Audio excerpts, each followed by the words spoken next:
no solo es la economía, también es la educación. La Argentina tiene problemas por frentes muy centrales de la vida de una nación. Uno de ellos es el tema educativo. El problema no es nuevo. Desde el año 2000, la Argentina tiene un proceso de estancamiento educativo. Algunas figuras del gobierno actual hablan de estabilidad. La estabilidad en bajos aprendizajes es estancamiento. Vamos a hablar de eso hoy con una de las voces más claras, más francas y más profundas del mundo educativo. Me refiero a Guillermina Tiramonti. Muchísimas gracias, Guillermina, por estar aquí. No, al contrario, un gusto. Bueno, Guillermina es una docente investigadora en temas educativos de larguísima trayectoria, ha estado en la función pública, ha estado frente a docentes enseñando, formando docentes, ha estado investigando el tema educativo durante muchos años. Y en 2021 publicó un libro que se llama, el título es El Gran Simulacro, el naufragio de la educación.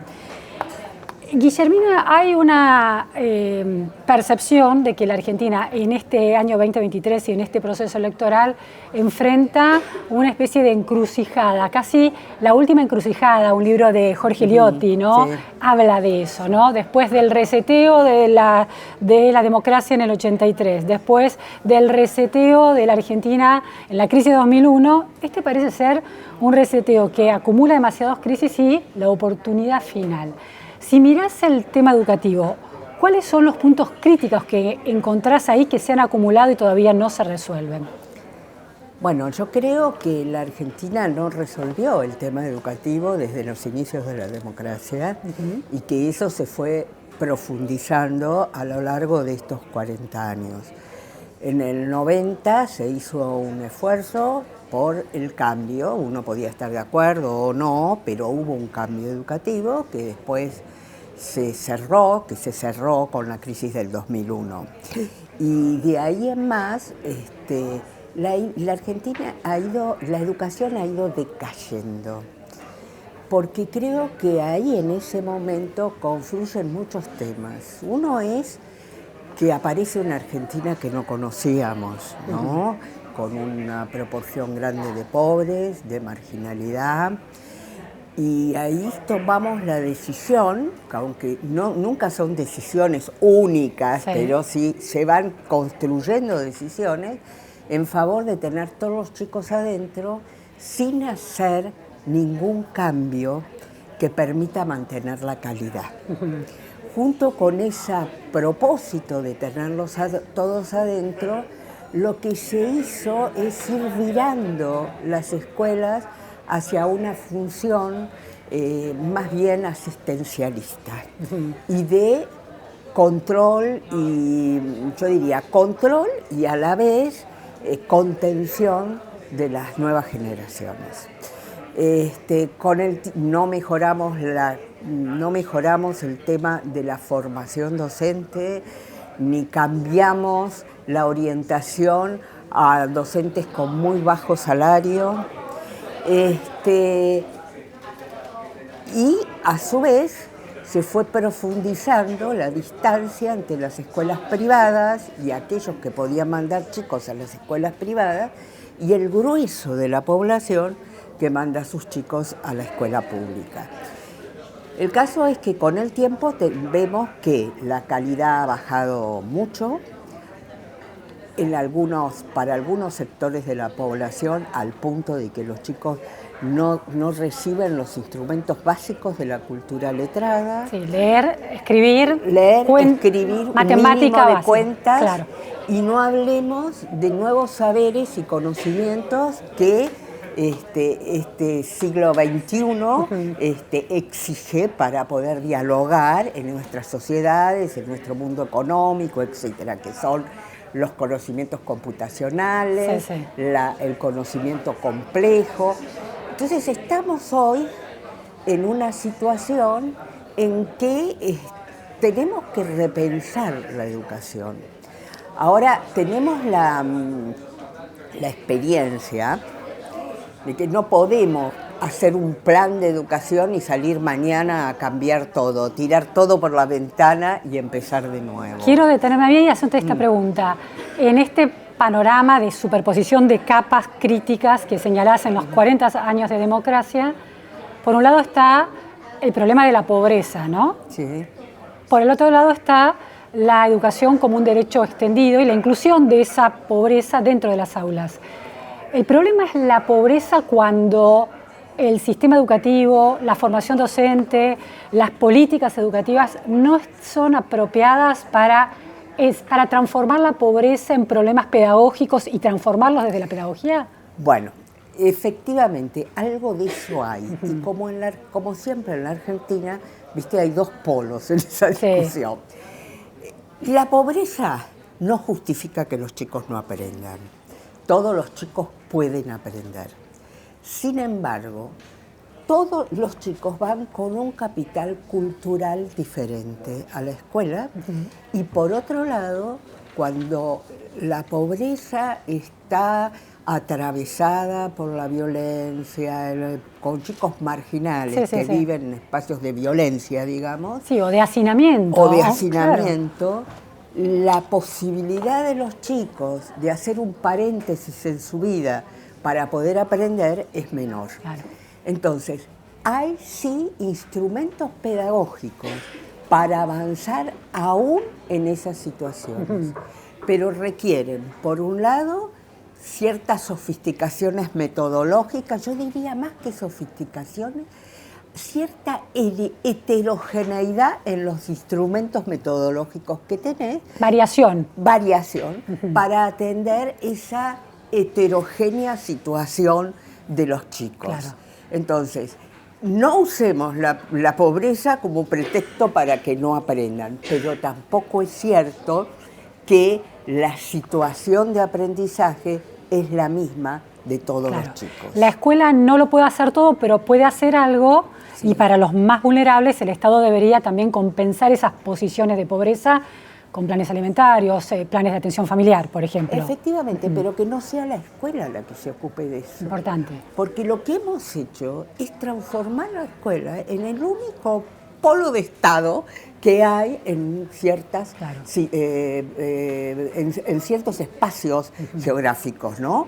Y entonces toda la atención de la escuela está en que le tengo que dar de comer a los chicos, que me tengo que preocupar por temas de salud, que no solamente tengo que detectar, que me parece que es la única que lo puedo hacer, si determinadas situaciones de violencia que sufren los chicos, pero tiene que buscar auxilio al otro lado, no tiene que ocuparse de la violencia de los chicos. Entonces tenemos una escuela que se ocupa de muchas cosas y lo pedagógico está allá, al margen.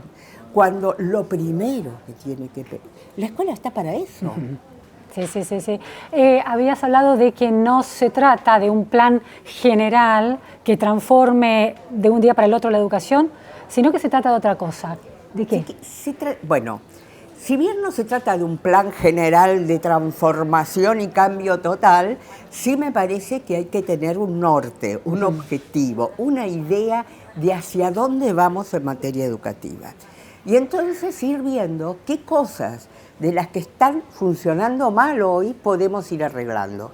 Sin duda tenemos que cambiar la formación docente, sin duda tenemos que pensar en una escuela primaria que ponga el foco en aquellos saberes básicos de la cultura. Y yo diría, en primer lugar, tenemos que repensar un acuerdo educativo entre nación y provincia. Eso no funciona. El Consejo Federal no funciona. Es un lugar del cómo sí. Como si acordáramos política, como si tuviéramos un plan coordinado, y no es así. Cada provincia hace lo que puede, lo que quiere, y allí no pasa nada. Entonces, y resulta que vos tenés en los últimos, yo diría, 15 años, muchas experiencias a nivel local, unas mejores, otras peores. A nivel local, provincial, decís. Provincial. Sí. Pero resulta que política nacional no hay ninguna. Pero además no hay acuerdos entre las distintas provincias y la nación. Ahora, aquí me parece un punto central porque sí, el tema económico y los ministros de Economía estallan por el aire, no últimamente, pero estallan por el aire cuando la inflación es desmedida, cuando la percepción de la crisis es muy estructural y muy generalizada. Con el sistema educativo no pasa lo mismo, son crisis más sordas. De alguna manera lo que señalas también es que el Consejo Federal termina alimentando esa especie de silenciamiento de la crisis por pactos para sostener una normalidad aparente, este simulacro educativo del que vos hablás. Efectivamente. Fíjate vos que cada vez que alguna ONG sale a mostrar números, sí, resulta que los gobernadores o los ministros provinciales agarran el teléfono y dicen, no, mira, pero vos vemos. Bueno, porque los números ponen en evidencia las situaciones tan dispares que tiene la educación en las distintas localidades. Y hay una colega tuya muy joven que me dijo un día, y lo que pasa es que la política no quiere que le prendan la luz. Y efectivamente, cuando vos salís a mostrar las diferencias en los resultados de las pruebas a aprender, sí, sí, o las diferencias en el número de días que tienen los chicos de clase en las distintas localidades, bueno, los ministros se ponen mal, porque hay toda una... dejar que las cosas pasen. Sí, sí, sí. Y mantener... Están espalda con espalda cuidando sus posiciones de poder. Efectivamente, sus posiciones de poder, pero fundamentalmente que no vengan a mostrar claro, claro, que la gestión es mala en materia educativa. La Argentina tiene un sistema de evaluación nacional que partió con las pruebas ONE, después se transformó en las pruebas Aprender, además se somete a la evaluación de las pruebas PISA, las pruebas de la UNESCO, es decir, que hay contrario a lo que estamos diciendo, pareciera que el sistema educativo desde la nación tiene voluntad de ser evaluado y que esos números se divulguen. ¿Por qué esa cuantiosa cantidad de datos que muestran el estado de la educación no terminó activando el engranaje de la mejora educativa? ¿Qué pasó ahí? ¿Es falta de preparación de los equipos pedagógicos, burocráticos, educativos de los distintos ministerios provinciales y nacionales? ¿Qué pasa? ¡Qué pregunta! Bueno, algo pasa específicamente en la Argentina, porque si vos ves algunas pruebas que muestran cómo ha evolucionado los resultados en distintos países de Latinoamérica, te das cuenta que para los otros países ha habido mejoras, lentas, pero mejoras. Sí, sí. Y que nosotros, por el contrario, hemos estado en caída. Claro. Y yo creo que, hasta el momento, la población no ha tenido una reacción fuerte ante esa situación. No, hasta la pandemia, la población no tuvo una reacción de sorpresa, diría yo, más que de sorpresa, de condena a los resultados de la educación. Y pareciera que la política solo responde a eso. Responde a aquello que es considerado como, un problema por la educación. Claro, Argentina, a la crisis cuando se instala en la mesa de conversación de los argentinos real, ¿no? Claro. Fíjate vos, la Argentina durante mucho tiempo, que incluye todos los años de la democracia, tuvo ese escape por el sistema privado. Sí, claro. Entonces, las clases medias virando, medias bajas y medias altas virando hacia la escuela privada. De manera tal que los padres consideraron que, Bueno, lo que iba mal era la escuela pública. Y de hecho las encuestas hechas muestran eso, ¿no? Lo que va mal es la escuela pública. La escuela donde yo mando a mi chico está todo bien. Y además, si tengo que protestar, voy a la dirección de la escuela. Lo que pasó por la pandemia es que, bueno, que los chicos no iban a la escuela ni pública ni privada, ¿no? Y en segundo lugar, es que me parece que todos los padres empezaron a ver que había relaciones entre lo público y lo privado, que si lo público anda mal, la escuela privada anda un poquito mejor, pero nada más que un poquito Porque los docentes están formados en las mismas instituciones. Hay muchas vías de comunicación y porque además desde su casa vieron lo que hacía o no hacía su escuela para que el chico aprendiera. Claro. O la maestra de ese chico o los profesores de ese adolescente. Efectivamente. Entonces empezaron a comprender que la lucha por la educación es una lucha que incluye a todos. Claro. Pero veremos cómo evoluciona eso, porque me parece que hay cierta dificultad para ahondar en otros temas educativos que no sea la presencialidad o de los chicos en la escuela. Totalmente. O el tiempo que está en la escuela.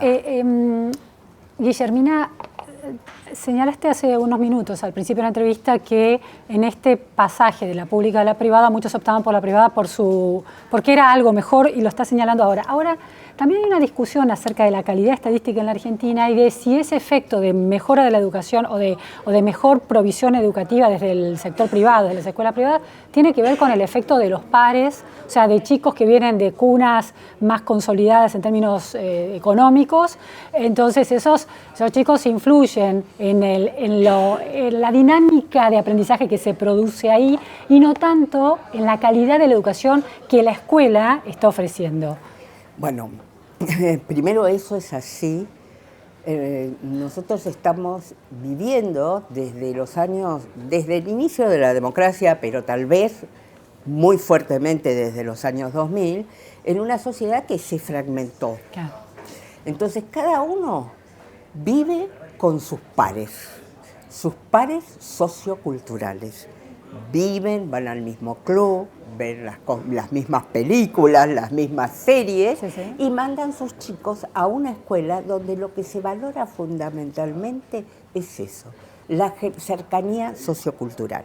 Parecerse al otro. Sí, es que los chicos se críen en una familia como la que tienen ellos. Claro. Por supuesto que ahí tiene un impacto muy fuerte el nivel sociocultural de los padres. Los chicos que provienen de familias escolarizadas tienen mayor facilidad para incorporar los saberes que provienen de la escuela. Los otros, menos.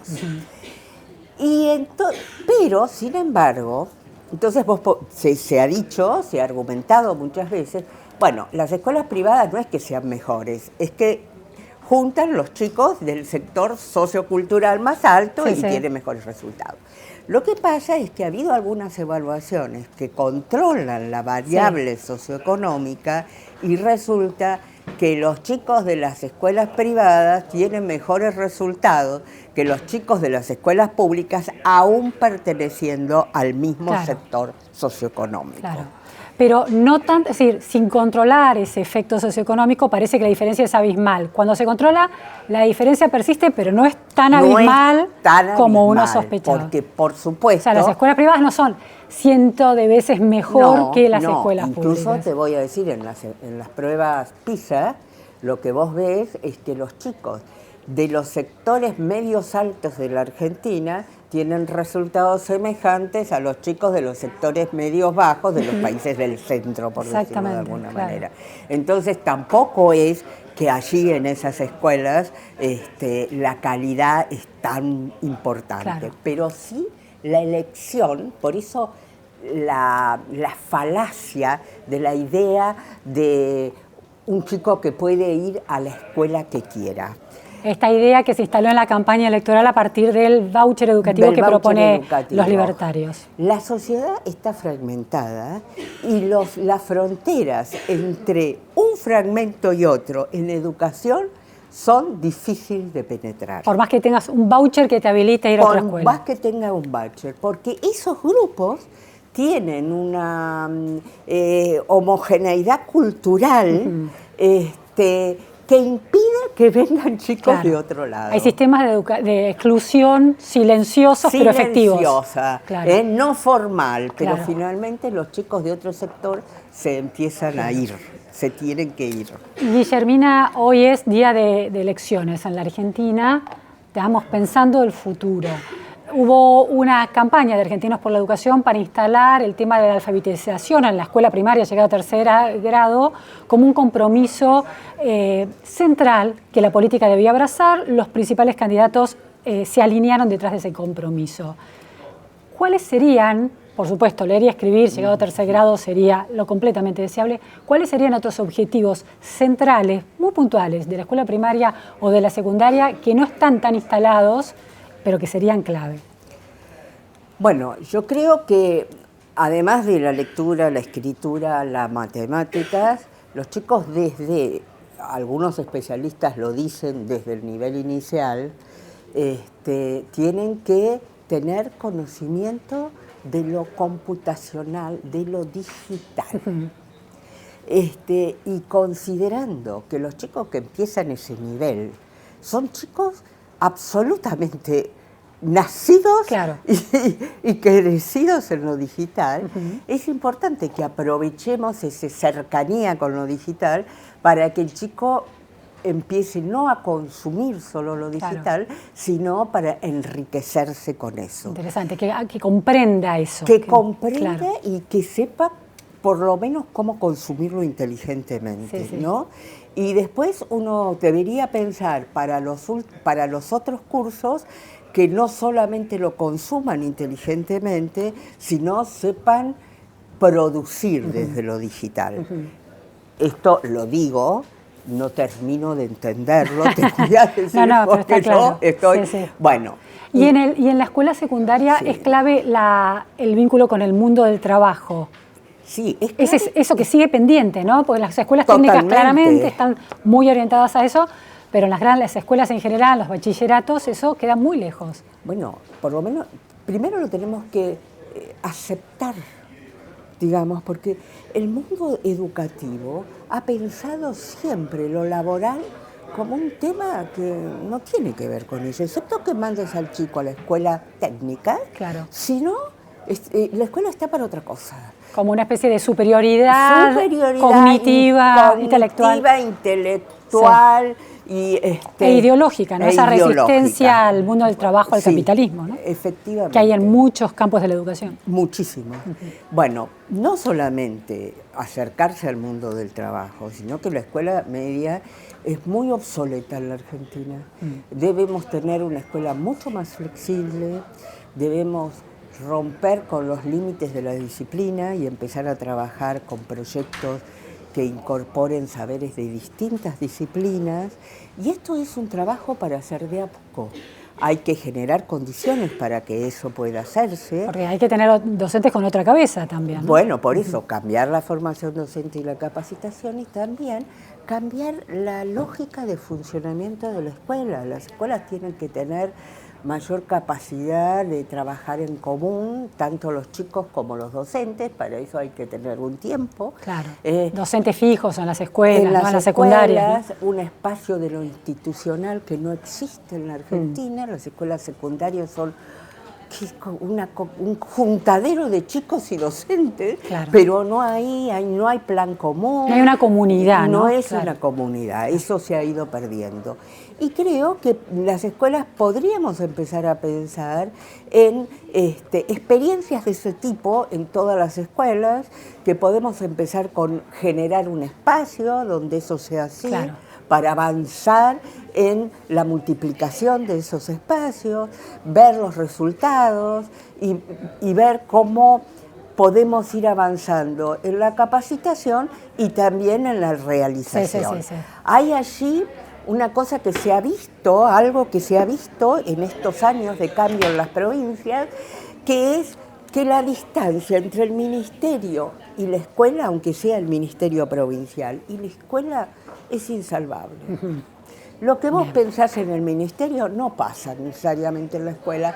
Entonces tenés que buscar un punto de confluencia donde puedas acercar la escuela y a su vez la ayuda, el apoyo, la capacitación de los docentes. Eso se ha dado en llamar redes educativas donde se agregan los distintos directivos, docentes, problemáticas, y a su vez el ministerio actúa como un proveedor de todo tipo de recursos para esa red. Bueno, hay que empezar a inventar estas cosas para dejar de sostener lo que no pasa. Lo que vos pensás en el ministerio no pasa en la escuela si no desarrollás una ingeniería para que eso pase. Bien. No es la red burocrática. Mirá, en los 80, cuando empezó la democracia, yo hice mi tesis de maestría y la tesis era sobre eso, porque los funcionarios del ministerio les pasaba que pensaban cosas, planteaban cosas para las escuelas, pero las escuelas estaban en otra. Y ya ahí había un problema con esta idea de bajar las ideas del ministerio a la base. Bien, muy interesante, ¿no? Nos abre otro panorama para seguir pensando hacia adelante con algo más de optimismo y de vitalidad del problema educativo. Así que te agradezco muchísimo, Guillermina. Bueno, no, gracias a ustedes. Bueno, fue Guillermina Tinamonti en La Repregunta. Gracias a todos.